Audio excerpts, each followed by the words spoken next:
Hi ma'am. Hi. ఈరోజు myth and fact series చేద్దామా ma'am? Okay. First question, PCOD ఉంటే pregnancy కష్టమా? PCOD ఈ రోజుల్లో మనం చాలా మంది పేషెంట్స్ లో చూస్తున్నాం కదా. పీసీఓడిలో మెయిన్ ప్రాబ్లం ఏంటంటే న్యాచురల్ గా ఎగ్ రిలీజ్ అవ్వకపోవచ్చు చాలా కేసెస్ లో. మనం పీసీఓడి వాళ్ళకి మినిమం టాబ్లెట్స్ కానీ లేదా ఇంజెక్షన్స్ ఇవ్వడం వల్ల ఎగ్ రిలీజ్ అయితే ప్రెగ్నెన్సీ ఛాన్సెస్ డెఫినెట్ గా ఉంటాయి. Okay ma'am. After C section normal delivery కష్టమా?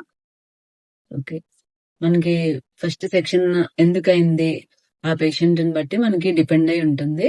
అంటే జనరల్ గా దీన్ని vaginal birth after caesarean section అంటాము. అయితే మనం వీబ్యాక్ ట్రై చేయాలంటే కొన్ని కండిషన్స్ ఫుల్ఫిల్ అవ్వాలన్నమాట.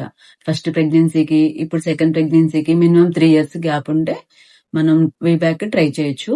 ఇంకా ఇంతకు ముందు కండిషన్ లో ఒకవేళ ఫస్ట్ ప్రెగ్నెన్సీ అప్పుడు మనీ తగ్గడం గానీ లేదా ఏమైనా బీపీ ఎక్కువ అవడం వల్ల లేకపోతే బేబీ వెయిట్ ఎక్కువగా ఉండటం వల్ల ఒకవేళ సెక్షన్ చేయాల్సి వస్తే ఈ ప్రెగ్నెన్సీ అప్పుడు మనం డెలివరీకి వీబ్యాక్ ట్రై చేయొచ్చు. ఇంకా మనకి స్కార్ థిక్నెస్ మనం మంచిగా ఉండాలి. అంటే ఫస్ట్ మనం కుట్లేస్తాం కదా, అవన్నీ మంచిగా మానయ్యా లేదా అది కూడా చెక్ చేసుకోవాలి.